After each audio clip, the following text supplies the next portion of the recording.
Hi, everybody. Welcome to the Land, Oceans, and Business podcast. For those tuning in for the first time, welcome to our world of sustainability and business. For those joining in again, welcome back. Today's guest is Karsten Hirsch, founder of Plastic Fischer, an environmental organization focusing on removing plastic from rivers to prevent it to enter the ocean. The twist to all of this is that they're using an awesome technology to collect and remove the plastic. Karsten will tell us all about it. In this episode, we'll be talking about plastic challenges and solutions, the role of environmental organizations and businesses, and what their role is in sustainable development. And of course, which is always my favorite part of the podcast, we'll dive into Karsten's sustainable lifestyle. So let's get the session started. Karsten, welcome to Land, Oceans, and Business Thank podcast. you, We're super Isabella. happy to have Hello. you here. Hey, cool, amazing. So, just to start, I think it's always nice to introduce yourself to the audience. I'm from Cologne in Germany. I grew up here and studied law and graduated from law school because I did not really know what else to study. So I just thought lawyer could be nice. And then I did it for 7 years and it was really horrible.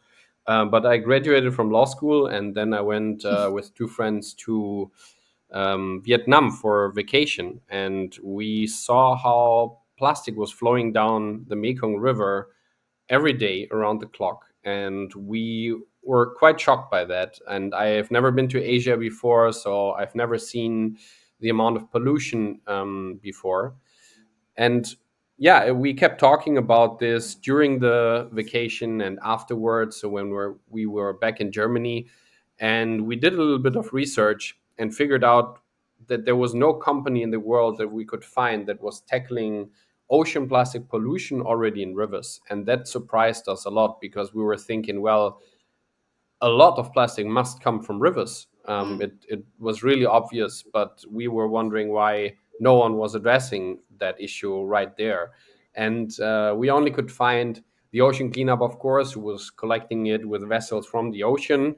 And they really raised Yeah. awareness for that topic. So it was becoming kind of a thing when in terms of awareness, but there were not really organizations tackling this issue. And we thought, why don't we come up with a very simple solution to stop it in rivers and do it with a very low tech and low cost approach so we are able to scale that up drastically because it is a huge problem and we need to address it at scale, and that only works if the costs are relatively small.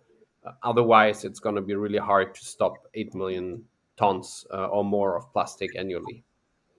Wow.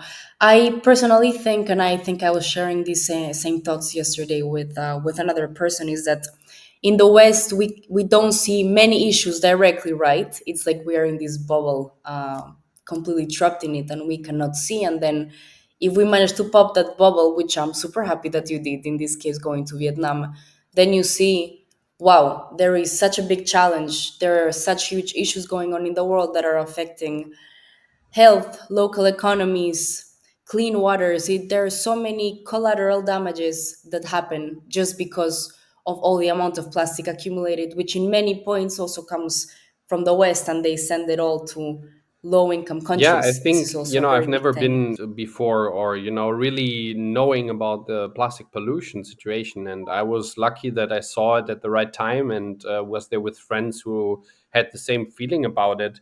And then just started into that. And now, this is my life for more than 5 years. And I really understand slowly how complex the entire topic of waste and plastic pollution actually is. So I started really naive into the entire journey with Plastic Fisher, but I also think we made a point that you can just do something about it. You can complain or be sad about it, or you can take action and do something. And I think this is something we did quite successfully, taking into account the amount of funding and the amount of knowledge we had when we started and still have. So yeah, I think this is, I think, a first takeaway. You usually can do something about these problems and take action. Was it easy to start Plastic Fisher? What was the whole process? I'm super Yeah, I mean, curious. we had an idea in the beginning in terms of technology. We wanted to do a water wheel that would collect the plastic automatically from the river and throw it on land. and we tested this. And we built this Mm. prototype in Cologne, I think 2 months after coming back from Vietnam, and it immediately worked. And that's where we got then quite a lot of motivation from, and immediately founded the company. It's quite straightforward. You just need money and a couple of walks to the notary.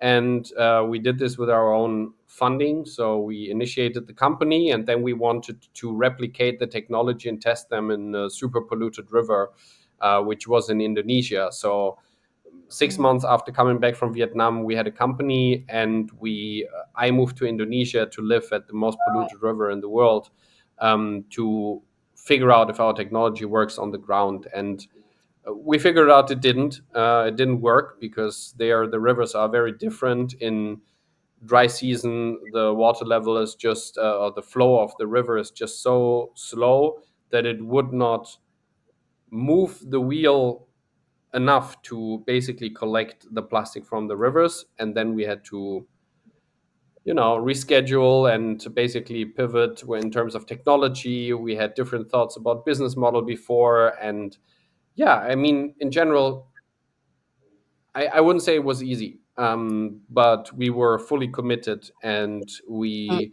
tried to solve it with really big efforts. And I think that was the success, or that led to success eventually, coming up with a good technology, finding the right people, etc. Hmm. Wow, that's quite a story. The reason why I asked this question is because, and we will get to it further on in the podcast, but lots of people find it very hard to make a difference and to do an impact and to play their part, right? But I think stories like yours that act up so quickly. You go to Vietnam, 2 months later, you have a new organization. You're testing technology. I personally believe it's a matter of will, how much you want it, how much you're committed to it. And if you have those two things, then you can do pretty much anything. And now, if we look at what Plastic Fisher is today versus what it was a few years ago, the impact it has now, it's really incredible. So I think that's great. I'm super curious to know about the challenge you face right now to clean ocean plastic, and of course to introduce a bit the technology that is now working, because you said that the first one wasn't working. So what was the process to create this new technology, and Yeah, how we does it were work? living at the Citarum River in Bandung, Indonesia, which was got pretty viral, or went pretty viral on the internet because it was so clogged with plastic. And this is where we lived for more than 6 months, and where we tested the water wheel, which didn't work. And then lived we worked in a place where the National Army of Indonesia was operating, because they were in charge of cleaning that river. And we were showing up there every day for 6 months straight, and said we're trying to figure out how to support these efforts. We wanna address that issue as well. And they were going out with their boat every day for a few hours and collecting the plastic that was floating downstream with nets.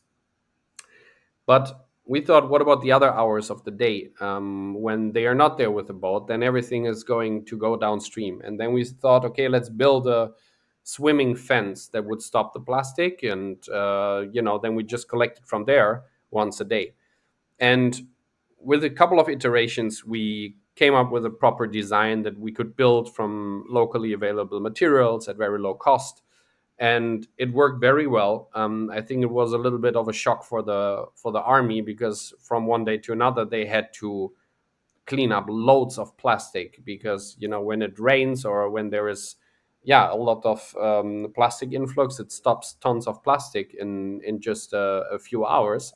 And then you need to take care of that material. And I think this was then also the first learning: if you come up with a technology which is not so hard, then you need to make sure you handle the waste. And there's the next problem: how do you deal with material that ended up in the environment because there is no recycling or processing solution for it? It has no value. It has been in the environment. It is wet. It is mixed with other material. How do you manage it? And how do you finance the management of that material? And these are, until today, the most challenging parts. I think how to manage that, we're pretty good in that, servicing our trash booms. That's how we call these barriers. How to manage them on a daily basis. We do that with full-time employees. So we hire people, we pay them a salary that is above minimum wage.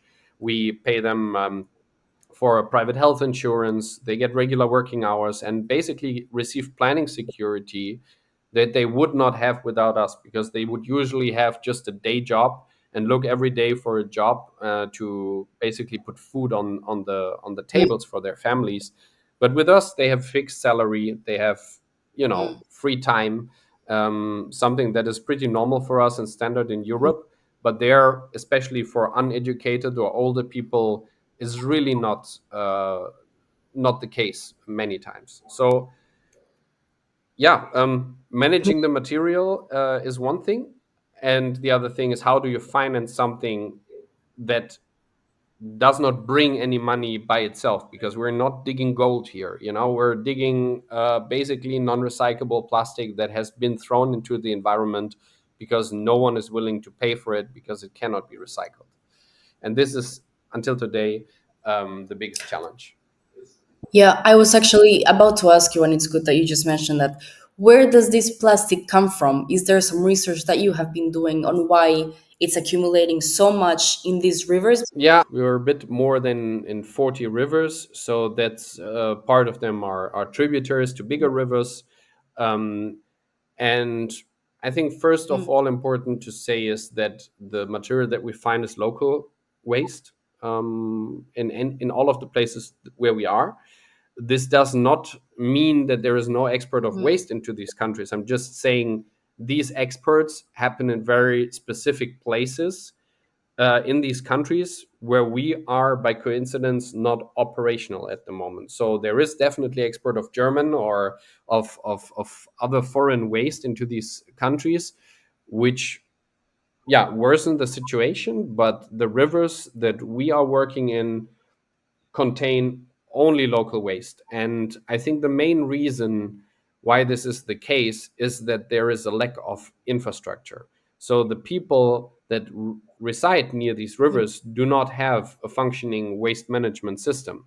So I always hear from people in Germany or in Europe, these people we need to educate. But Isabella, I think you have a lot of awareness around this topic. Where would you bring your waste tomorrow if no one will pick it up? Yeah, it's not possible. Actually, I was in India last year, and I was shocked because it wasn't even about the fact that there was nowhere to pick it up. It was about the fact that there was not even somewhere to Yeah. throw it in the first place. There are no trash cans. There's nowhere to put it. There is zero waste management, like from beginning to end, it's inexistent. So I know it's really difficult. Educating is not Yeah, it is has not to the main come solution with for this. infrastructure. So, I am aware that I can segregate Yes. waste and dispose it somewhere. But I can only make use of that because there is an existing infrastructure that I benefit from. And if tomorrow the waste truck is not picking up my waste again, then I will be in the same situation as many people in emerging markets and either burn it in my, I don't have a garden, but outside somewhere, or throw it somewhere in a river where it's, being taken away, or I put it, in front of my door where it will pile up again. So we are just in the luxurious position that we benefit from existing infrastructure. So my call is how to solve that problem is create infrastructure, provide them with alternatives, foster policy making, and enforce these policies that are set in place to basically manage waste properly, but also then add awareness and stop plastic that is already on its way to the oceans. And I think this is basically also my justification why Plastic Fischer still needs to be there, even though we are just fighting symptoms. Because until infrastructure is created and people make use of that, there will be millions of tons of plastic entering the oceans. And I think we have a good solution to stop that while we need to address the problem further upstream on the land. Yes, you're super right on all of this. Where I'm not sure if you mentioned it already because we've talked about so many things, but what happens once the plastic is collected by you? Yeah, we Where do you first take it take to it? our sorting facilities that we have in every city where we operate. and then we dry the material in the beginning, and then we segregate it. So all organic material is either composted or put back into the river actually right away, because coconuts or dead rats or whatever we find there, there's no reason that we need to take it out and process it somehow. It's from the nature, so it can stay in the nature. But everything that is not organic, we take to our sorting facilities, we dry the material, and then we segregate it. And the segregation is between recyclable materials and non recyclable materials. And recyclables are glass, aluminium, PET, and HEPE. So these are shampoo bottles and PET drinking bottles. So we can very easily segregate them. And these materials are sold to off takers. We have around 5% of recyclable material that we find. It's just 5% because there is a big informal waste sector that is already picking the valuable materials and selling it to recyclers. So Plastic Fischer deals to a large extent with non-recyclable materials that no one is incentivized to pick up. And this is, I think, where the additionality of Plastic Fischer comes in, that we treat material that no one else is incentivized to treat. And yeah, this material is then sent to co-processing. This means it is sent to cement plants where it is incinerated and used as an energy source, and it supplements the use of coal. So instead of fossil fuels, virgin fossil fuels like coal, they throw in our plastic, and with this we substitute and minimize the use of coal. It does not sound as great as I turn all of that into beautiful products or accessories, but this is the reality of what can be done with these materials. Well, it sounds like a very, very complex process if you think from beginning to end. The life cycle of plastic is really complicated, and as you mentioned, there are so many different types of plastic. And I also know that some plastics, if they have some other types of components, then automatically it's really hard to recycle them or to reuse for something else. So I think in general, plastic is a very, very difficult issue, but I'm really happy to see that you're really taking the care to research about it and to see what possibilities there are with all the different types that you're picking up. um, I'm super curious to know how you make all of this happen, and I think this is a great bridge to my next question, and it's, what do you think is the role of businesses when it comes to sustainability? So here, feel free to just talk about sustainability in general, but also about the role of businesses with Plastic I think Fisher. from an operational standpoint, we make this happen by working very closely with local communities. So we hire local people that usually grew up where we want to operate, that speak the local language. And we are just two people currently operating in Germany, where there are 80 full time employees in India and Indonesia. So one big part is that most of the money that I'm raising in Germany goes to India and Indonesia, where we create jobs that create the environmental impact.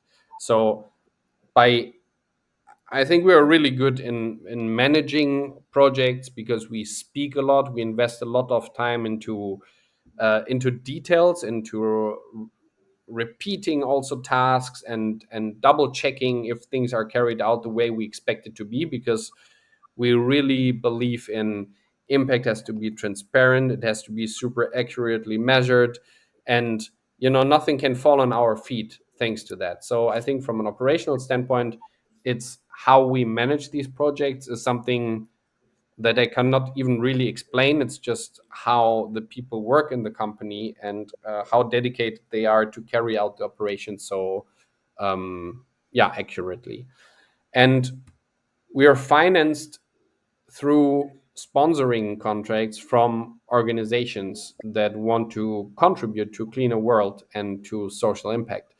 And we are clearly a impact enterprise and not a marketing tool or a marketing company. We're not just making nice pictures but no impact, but we actually do real impact. But we are also able to create nice videos and pictures around it that can be used as a marketing tool from organizations. So companies from Europe, from the US, from anywhere in the world, basically, can work with us and finance our operations to whatever extent they are able or willing to do.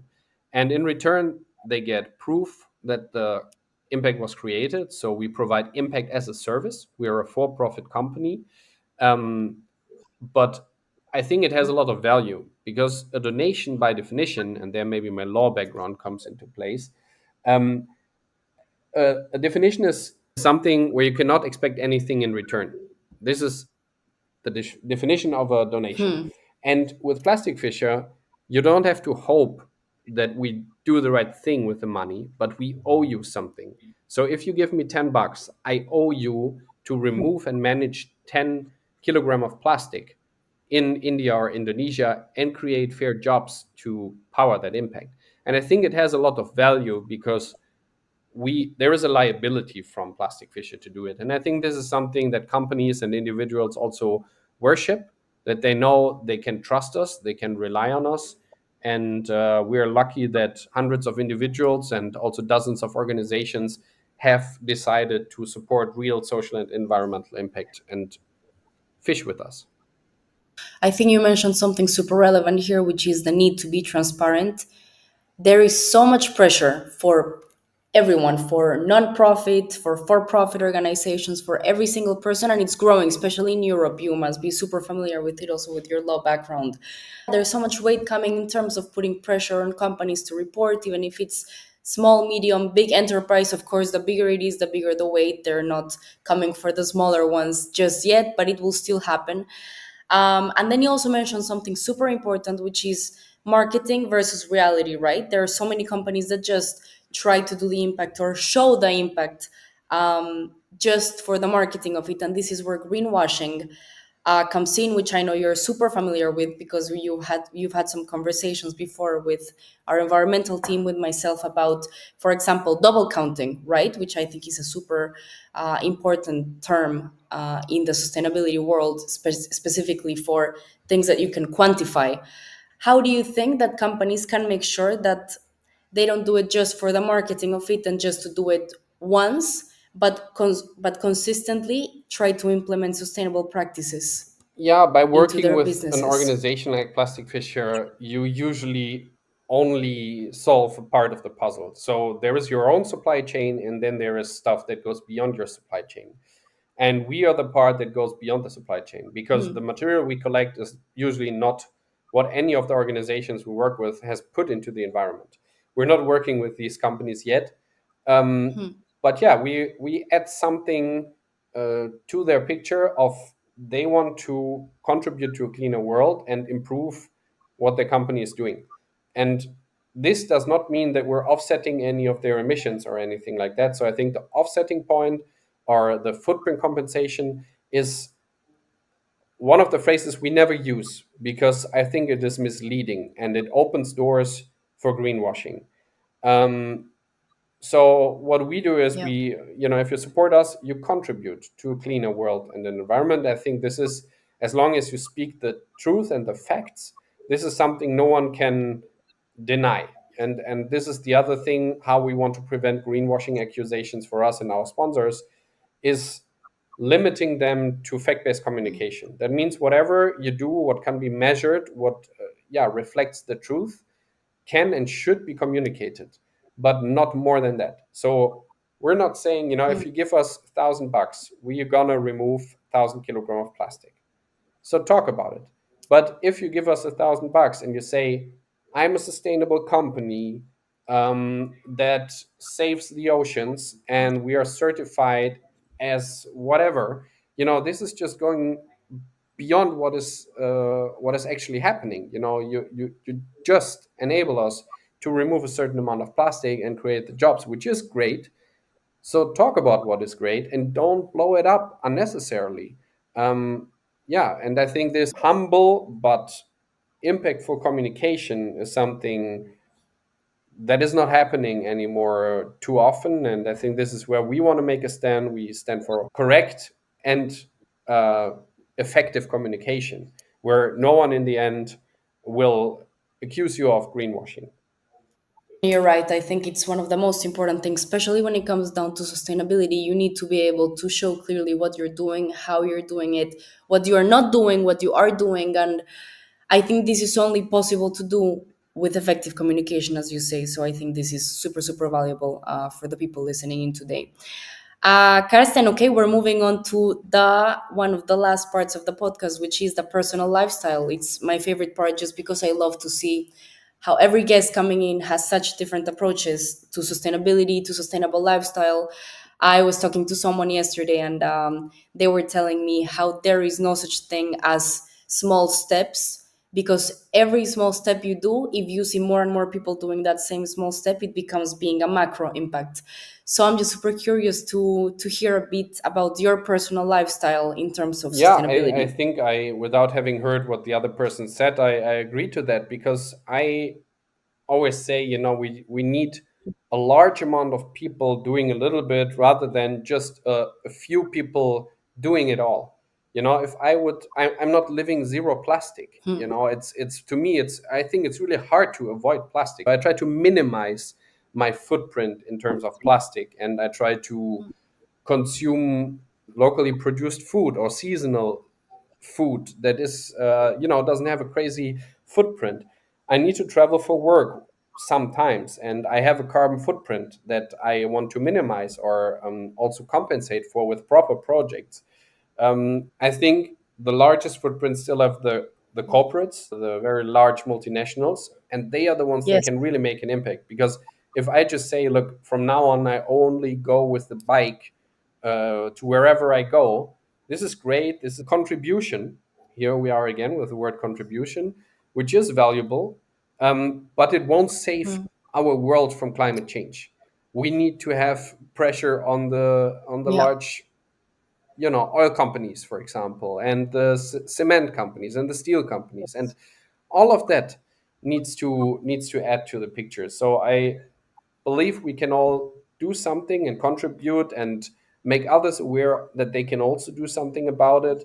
And I'm definitely far from being the perfect role model how to live the most sustainable way, but I try to do better every every day.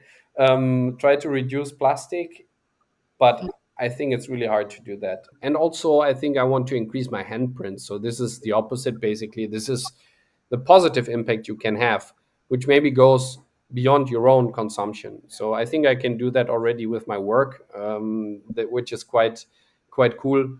And I think this is something that other people can also do. That they say, okay, I feel I could do something. I could donate to some proper organization, or I could spend some of my time in volunteering for an organization that does good work.